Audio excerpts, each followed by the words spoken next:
Hola amigos de Wine News TV Puerto Rico, estoy aquí en la Cava de Serrayes con el señor Eric Bass de Dr. Konstantin Frank, Dr. Frank Wines, right? What's the exact name of the winery? Dr. Konstantin Frank Winery. All right, these are wines made in the Finger Lakes region in New York. As you know, New York and Puerto Rico, it's like brothers, right? It's yes, it's hermanos. a strong bond. And these wines have just made their inaugural, if you will. They've just been introduced to society, and they're amazing. I had the chance to participate at an event yesterday at the office of the New York the office of New York State Commercial Office in Puerto Rico, right? Yeah, where it promotes trade between New York the two jurisdictions, New York and Puerto Rico. All right, good to have you here, man. Thank you so much. First time in PR, right? Yes, first time. You're liking it so far? It's beautiful. I love it. I love it. It's been, the people are wonderful, and there's such a. It's interesting. My first time, I speak a little Spanish, but the people speak both Spanish and English here, Spanglish, if you will. Yeah, totally. That's our mother tongue, Spanglish. And the people are super friendly. The food's been great. The weather's been great. It's been awesome. It's a little hot. All right, tell me about Dr. Konstantin Frank Winery. I read about the fact that now it's fourth or fifth generation carrying the helm of the winery. Yes. So a quick history. Yeah. Dr. Frank immigrated to the United States from Ukraine. He arrived in this country in 1951 at the end of World War II. It took him a while to make his way over. And he's credited historically with being the first person to successfully cultivate vinifera east of the Mississippi River. Oh, okay. And people didn't understand phylloxera and its effect on vinifera, phylloxera, the microscopic louse. He did. And so he successfully was able to propagate vinifera, and our oldest vineyards go back to 1958. Oh, okay. Now, fast forward, I work for his grandson. Fred Frank is our president, and his great-granddaughter, Megan. Megan, yeah, I was seeing the brochure yesterday, and it's amazing. And it's still family-owned, fully family-owned. Family-owned, family-run, still small. In the world of wine, we're a fairly small winery. But I've been reading about wine for the better part of the last 20 years. You guys have always gotten very good reviews, very good press. For some reason, I thought Dr. Frank was of German background because of Riesling, and then Doctor is sir. It's like señor, right? Yes. In German. Well, but that doctor, so he technically was he a medical doctor? No, he was not a medical doctor. He received a PhD from the University of Odessa in the early 1900s. So he was a. I was totally, because I told my wife yesterday before getting to the event, these are amazing wines made by a German immigrant. And you think Riesling, Germany, right? Well, but so it's interesting. His heritage was German. Okay. So his family, generations before him, emigrated from Prussia to Ukraine, and that's when the czars of Russia and the leaders of Prussia were friends, and they went there for land. And so his whole village in Ukraine, their primary tongue was German. Okay, got it. So he was in fact the descendant of Germans in Ukraine. Yes. All right. How would you explain, and I hope everybody in Puerto Rico gets to try these wines because they're amazing. They're really affordable, super friendly for all kinds of foods that we eat locally, we eat here. How would you describe the philosophy, the wines, the style of the wines? So we discuss it as being cool climate. And obviously it's very cold in New York State. The only reason we can grow the wines where we are is because of the Finger Lakes themselves. They act the same as the rivers, the Rhine, the Mosel, in the old world. Yeah. So stylistically, we have higher acidity, lower alcohol. The fruit tones are a little more subdued and higher minerality. And it's very similar in a lot of ways to France, to Germany, to Austria.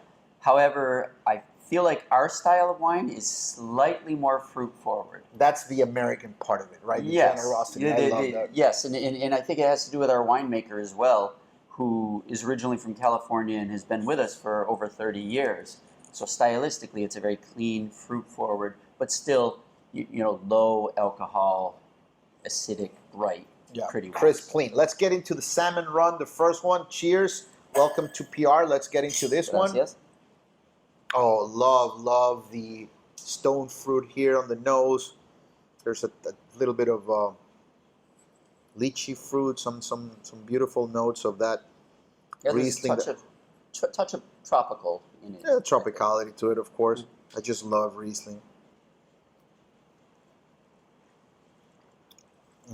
So crisp, so elegant, and it does have that residual sugar, if you will, but it's very clean and it's acidic, and it feels so refreshing. I mean, the alcohol here, what, it's 10, 11%? I think on that one it's about 12, but yeah, it's 12, but you don't feel it. It's gorgeous. What's the style behind the Salmon Run line? So Salmon Run is our second label, and that's where if we have young fruit, we typically plant a little more vineyard every year. If we have younger fruit, 4-year-old vines, it'll go to Salmon Run. Also, if we purchase fruit, it'll typically go into Salmon Run. And so between the two, the Dr. Konstantin Frank is our flagship wine. So there's a quality level that the grapes need to have to be in the Dr. Frank. The Salmon Run, for us, is an everyday line. Right. It's meant to be varietally correct, beautiful, pretty wines, but at a very reasonable price. This is perfect for a salad. This is perfect as an aperitif to kick off a night with friends, with family. Great for charcuterie. Beautiful for the weather here in Puerto Rico. I think this is about $16, $17 here, which is fantastic. And again, the alcohol level is very moderate. You can have half a bottle and still be fine. Very, very nice. What do you pair? Why salmon? Why the homage to the fish? So there is a group of landlocked salmon in the Finger Lakes that can't ever make their way back to the ocean, and they're very esteemed fish by fishermen. They're rare, but they still live. So there are these giant salmon that originally came from the Atlantic Ocean all the way through the Great Lakes and into the Finger Lakes. Now they just live in the Finger Lakes, and so they're rare, but they're esteemed to be caught. And they run through these various little aqueducts between some of the lakes sometimes, and so they're prized fish. And our president, Fred Frank, created this brand as an homage to those poor fish that are stuck there. Have you paired that wine with salmon? You can pair it with salmon. For this, it's just a really, for me, an everyday, real fun, easy wine. It tastes like Riesling to me, and it's lovely. Bright. It's pretty. It's easy. It's a little softer texturally than maybe the dry when we get to it. But it's just a great Riesling, and our wines. This is very similar to what you would get out of Germany or France. Yeah, totally. In contrast to something from the West Coast of America. Exactly. So you're very, very right with regards to that, because there are some Rieslings on the western part of the U.S. tend to be a little sweet, it's like, very transparent, very translucent. It's very sleek. All right, let's get into the next one. The next one is unbelievable. I bought a bottle yesterday. Lately, I very, very, very rarely purchase wine because I get samples and stuff like that. But not only did I love this wine, but I also want to support the industry, the effort. I'm in love with this wine. Let's get into the Dr. Frank line. Yes. So, the first thing I need to say about this particular wine is a lot of this fruit comes from right next to our winery. We're between 300 and 400 meters above Keuka Lake. And our home vineyards have very little topsoil, like a foot of topsoil, with these big shale rocks sitting around. They're very difficult to plant vines in, to farm, but what you get out of these vineyards is minerality. Tons of minerality. And you get acid structure.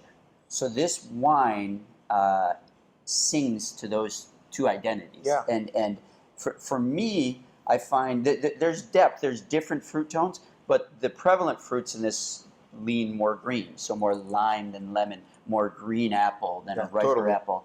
And, I feel like all of these wines will showcase that minerality and that acidity, but this one is very linear. It's linear. That's the word it was going to come out of my mouth, and it's electric. It's at the same time, it's filled with light, and it's austere, and it's acidic and it's citrusy. This one is a little fatter. This is more slim, if you will. And there's almost an energy to it. You know, that which in Riesling is a very positive trait. And you smell the soil, you smell those rocks underneath. It's like wet stone. Wet stone all day. And it, I love this with fresh seafood. I love this, you know, if you have this with oysters or just, you know, fresh shrimp, any fresh seafood, it's almost like a squeeze of lime. And then that minerality on the background plays really well with the salinity and minerality. The salinity, I was going to say that at the end it's this drying effect of the minerality. It's like, you know, makes you want to go for a bite of food or for a second glass.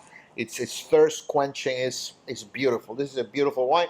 And if I'm not mistaken, this wine is $19 here, under 20, under. I think it's around $20. Yeah, it's $20. It's fantastic. It's delicious. And it just got it got like a 91-point score from Wine Enthusiast. The Dr. Frank wines typically get 90. Yeah, that's why I knew about you guys, and I'm so excited that you guys are finally here in PR. All right, let's get into the next one. This is the semi-dry. And so the semi-dry is again a combination of vineyards, but I feel like the fruit tones in this, a majority of what is present, come from our Hector vineyard. It's in an area that we call the Banana Belt. The Banana Belt, which means it's only -5 in the winter rather than -15. Okay, got it. But it's a warmer area between two lakes. It's much lower in elevation, much deeper topsoil, and you typically get riper fruit tones. So there may be stone fruit in this that you didn't find in the first one, and maybe lifted aromatics and a softer texture. And whereas the dry Riesling was about 0.7 residual sugar, this is about 2.7. Okay.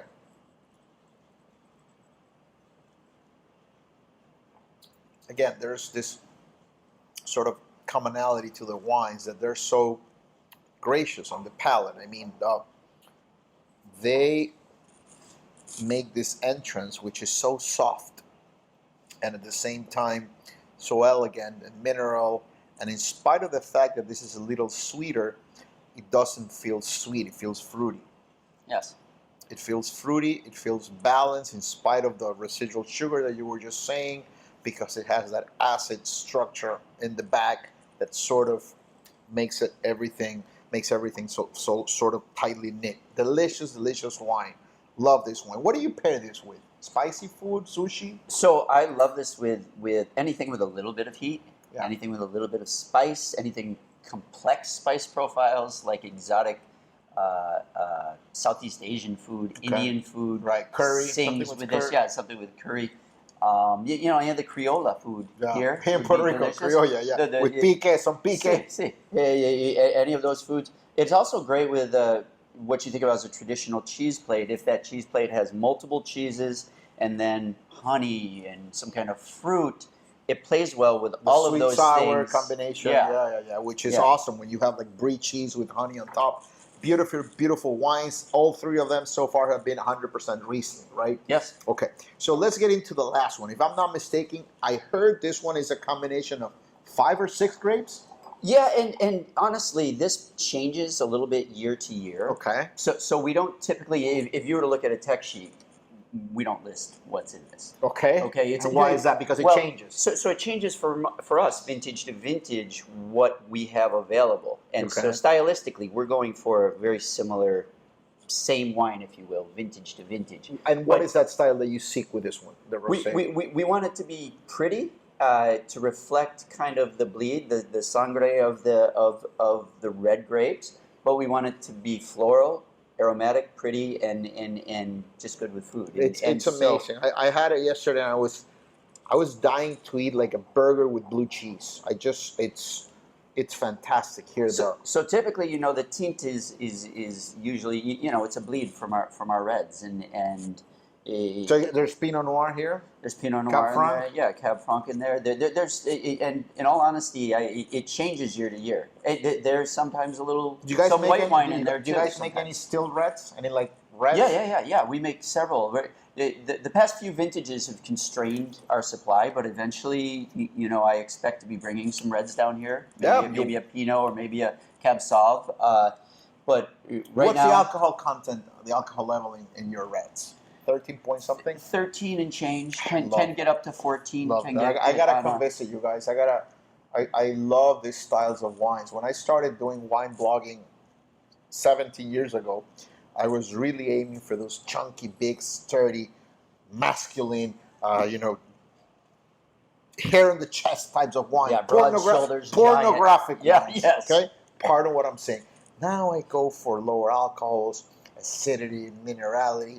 I'm in love with these types of wines. This is just fantastic. It's so elegant, so refreshing, and it has this gorgeous subtlety to it. It's very subtle. Yeah. And there's the subtle. There's the red fruit, just a tiny bit of red fruit, but there's still there's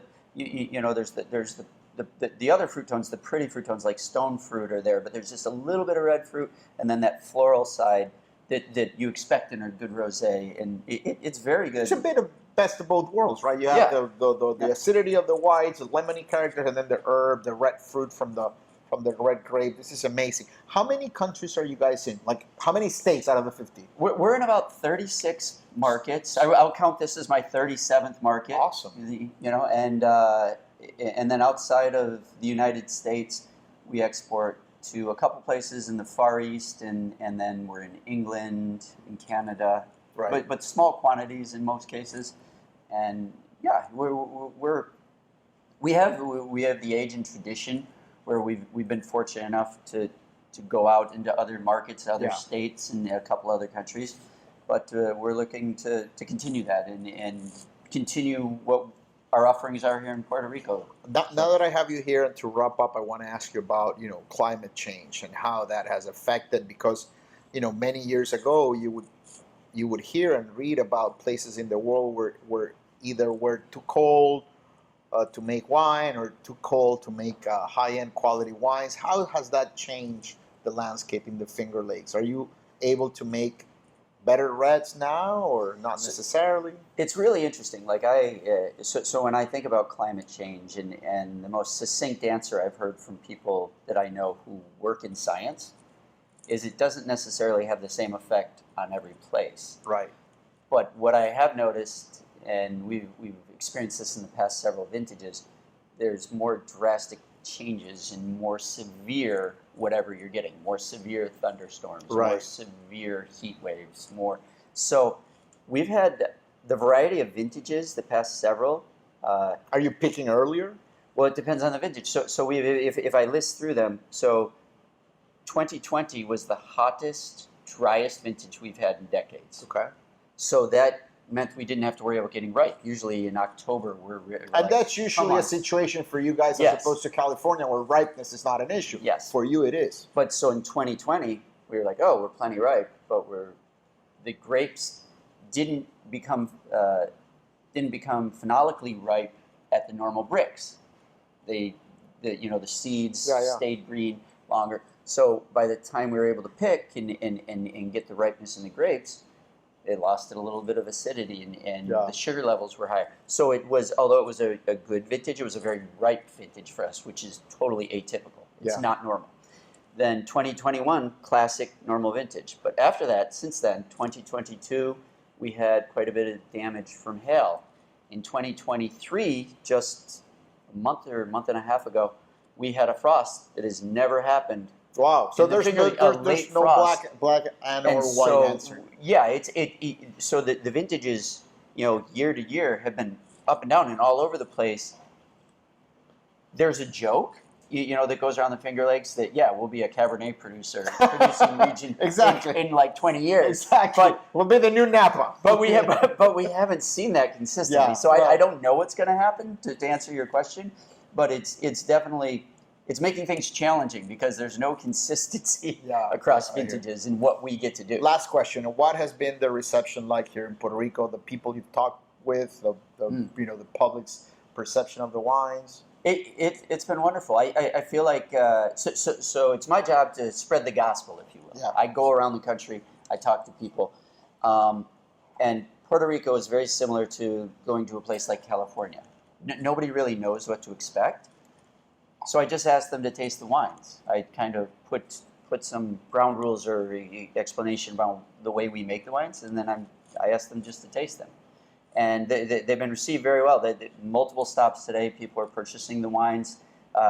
My big pitch is if you're buying wines from France, from Germany, Austria, try my wines. Yeah, sure. And if they're not good enough, then you can tell me to yeah, beat and it's not a huge risk. I mean, they're under $20, all four of them. Thank you, Eric, so much. This has been great. Pleasure. Mi gente, busquen estos vinos, son una delicia del estado de Nueva York, nuestro estado hermano. Ninguno pasa de $20, se podría llevar los 4 por menos de $80 aquí con la cava de Serrallés. Vinos deliciosos, vinos distintos, muy aromáticos, muy elegantes, muy gastronómicos y hechos por nuestros hermanos del estado de Nueva York que siempre han estado presentes para nosotros en Puerto Rico. Cheers, my friend. Thank you so much. Salud. Salud.